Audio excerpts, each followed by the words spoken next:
Hey everybody, it's Trey again. Griot teacher, dancer, whatever you think of.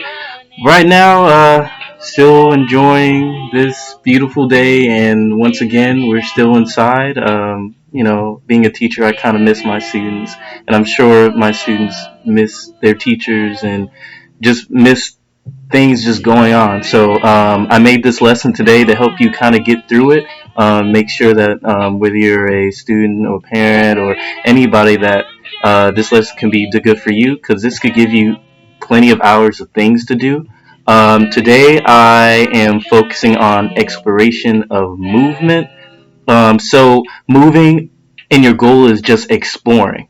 So this isn't something that's going to be like maybe you'll show off to somebody because people might think you're a little bit weird and stuff. This is just something for you to figure out like what can my body do and what what ideas can I come up with through doing all these things? So that's basically the goal of today's lesson. I'm going to show you two different concepts, two different ideas. One is leading, the other one is tracing.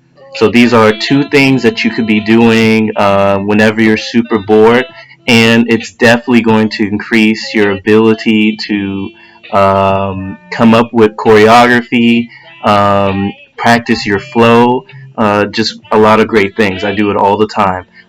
So I'll just go ahead and get it started off, and I'll take it little by little. Okay, so one thing we're going to focus on first is leading. And leading is basically when you let one part of your body take you, or basically you're following that one part of your body wherever it wants to go. So of course you're controlling it a little bit, but sometimes it could your body could do something and you just want to say yes to it.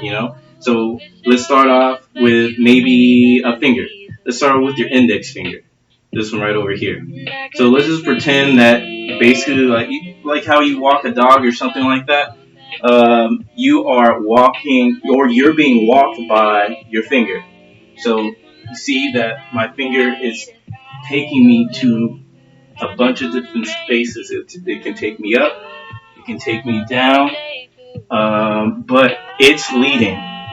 If I want it to go another way, I still need to make sure that it's the thing leading me. Now I'm about to switch to a different body part. Now I'm about to go to elbow.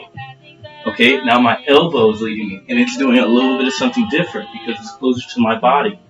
All right, but the game is still my elbow is leading me. Boom, boom. Okay, I'm gonna switch to the other elbow. Boom. There's only so much the elbow could do.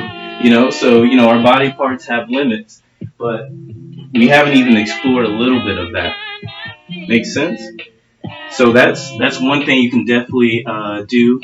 Fingers super easy. Then you can get into elbows. Then you can try shoulders.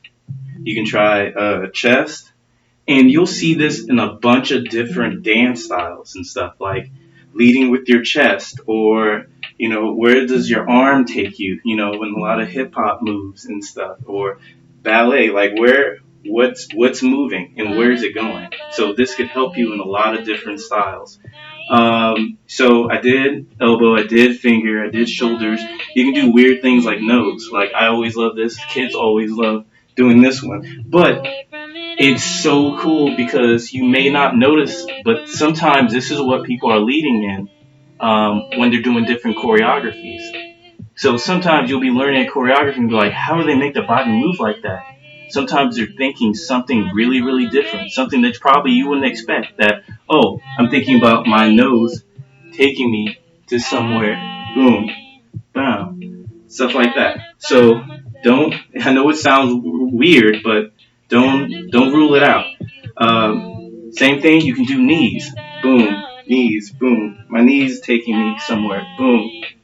Toes. Oh, my toe is going somewhere. Boom. My toe is leading me back. Boom. Yep. My toe is taking me back here. Stuff like that.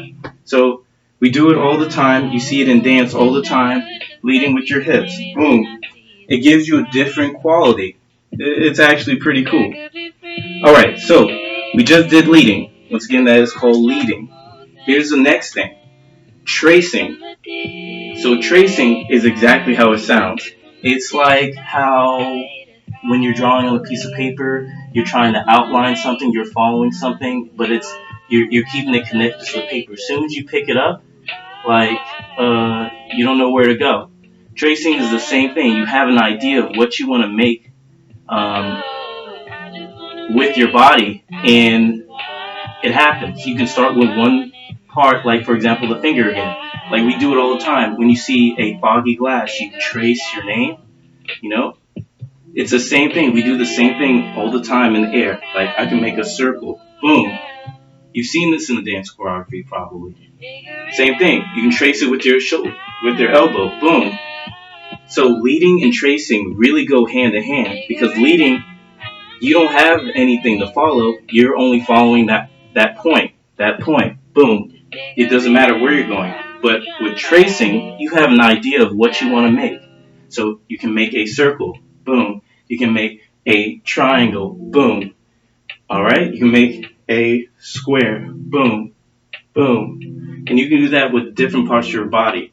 So, for example, my favorite activity is tracing with your feet. So, I like making my name into the ground. And it's really cool because somebody could be watching you and being like, what are they doing with their feet? The feet work is really, really cool and stuff. It looks kind of random, but it looks like they do know what they're doing. That's the point. Sometimes that's really cool. And, like, for example, I'm going to put trace, like T, R, boom, E, boom. Look, it looks like a choreographed move, but all I did was trace my name. People are doing this all the time, so it may sound really weird and fun, but sometimes that's what making dance is all about. Just doing fun games. Games are super important on increasing your ability to freestyle, your confidence, your ability to come up with really, really cool and interesting ideas to put into your choreographies. So, those are two things I just taught you today. Leading, and that's when you pick a body part and it takes you somewhere. Then you have tracing, and that's when you figure out what you want to make with it. Like, for example, I can do a circle. I could make maybe a cat. I don't know. Boom, boom, boom. Right? You have an idea of what you want to make with that thing that's leading. And then those are the two things. And when you put them together, they look really nice. So I'm going to go ahead and show you that real quick. Because it's really great for freestyle. I'm trying to find myself. Oh, I just want to make you. I just want. I think that I'm running out of time to figure it out. To figure it out. Oh, oh, oh, oh. To figure it out.